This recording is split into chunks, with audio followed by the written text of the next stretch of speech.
Imagine a place like a home, like a family. A big family with aunts and uncles and lots of visitors stopping by, helping out. And kids, lots of kids. Babies, toddlers, grade schoolers, teenagers. Lots of kids.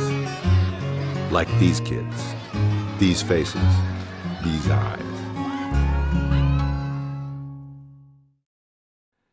And now imagine that the place is not there.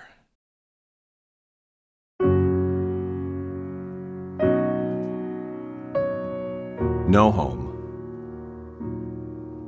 No family. No aunts and uncles. No visitors. No help. And no kids. No babies. No toddlers. No grade schoolers. No teenagers. Not here. Simply not here.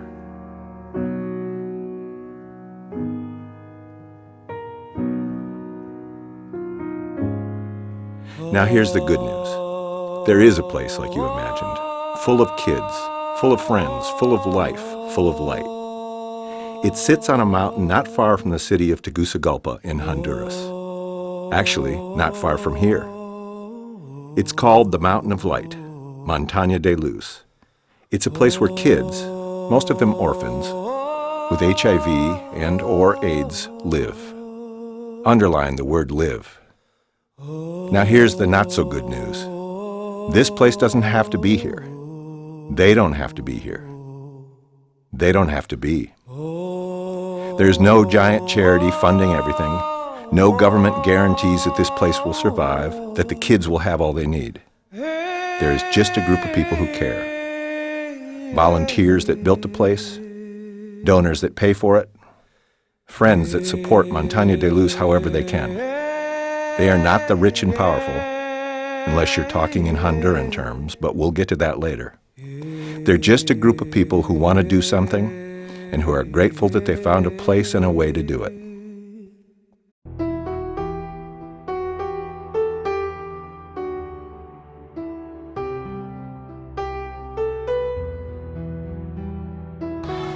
It's unreal. It's unlike anything else. The sky just seems so much bigger.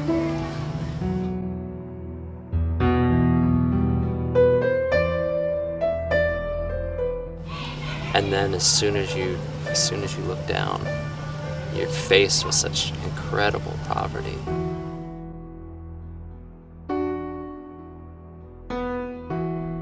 Honduras is a very poor country.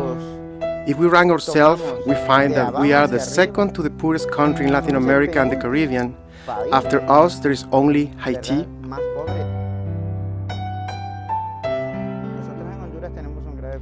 We in Honduras have a grave problem. At this moment, there are 20 or 21,000 children orphans because their parents have died of AIDS. The capital of HIV-infected people in North and Central America is precisely San Pedro Sula, which is a city in Honduras. The next city in terms of HIV infection is precisely Tegucigalpa, the capital of Honduras. In other words, we have the highest rate of people infected with HIV. Unfortunately, in Honduras, we are hit hard by poverty. We have a very high unemployment rate, so it's a very difficult economic situation. Because of this, many of these orphan children go to the streets. And it is these children who have no possibilities, no relatives. They're the ones that end up at Montaña de Luz. I believe that places like Montaña de Luz are not only necessary, they are indispensable. We actually started as a hospice for children because at that time antiretroviral therapy was so outrageously expensive that we couldn't afford to provide that for our children. So we were a hospice and we took care of kids that were going to eventually die. And that's how we began and did that for a while. And then our first child died in 2002, which just was a kick in the gut to everybody. She was a beautiful little 2-year-old girl, and when she died, we said we can't have this.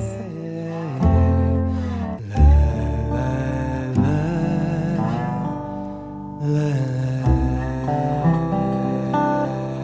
we did some research. The drugs have become much more affordable, and at that point we made the decision to begin providing antiretroviral therapy for our kids. So there are many people who think that we are only giving them a plate of food or a garment and waiting until they die. No, that is not what we are waiting for at Montaña de Luz. And so while we do still from time to time provide hospice care, because sometimes we'll get a child who is too advanced in their disease and there's just no turning that around, but much more often we are providing a home for kids who are living with this disease. I love the idea that right now, where we had our morgue, it's now a computer lab. I mean, just that thought, that vision of how things are changing and death going to life, and I think that's such a beautiful picture of what's actually happening here.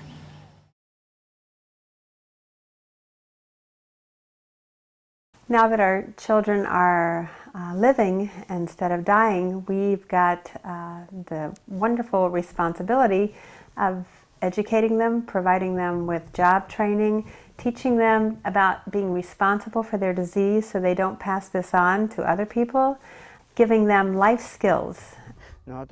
We hope that one day they will be professional and asset to their country.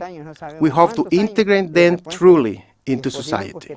This disease isn't that old, and really rarely has there been a group that's been so cared for since the early stages of their life. This really represents a tremendous learning opportunity for a lot of third world countries as to how these children are going to have to be prepared to deal with their illness the rest of their life, to deal with how they take care of themselves physically and emotionally. And it's an exciting opportunity to be around to see that.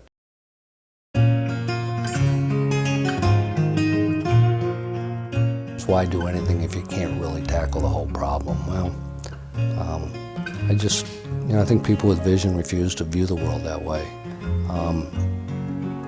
30 lives are pretty important, and they're certainly pretty important to the 30 people you're dealing with.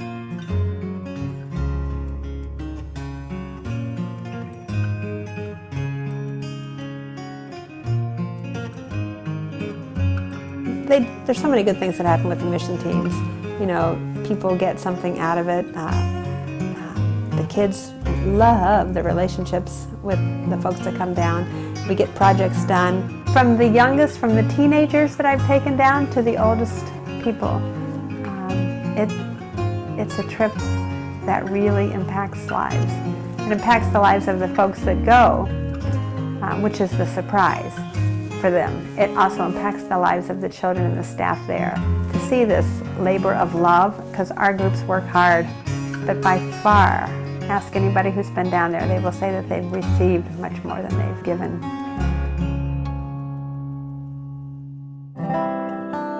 Imagine a place like a home, like a family. A big family with lots of kids, lots of friends. Now imagine yourself, one of the friends, part of the family. Imagine that you can make a difference, a real lifelong difference. Just imagine. Who speaks for these children? Who's going to take care of these kids? Who's going to love these children? We've got to, because if we don't, there is nobody else that'll do it. So we have to.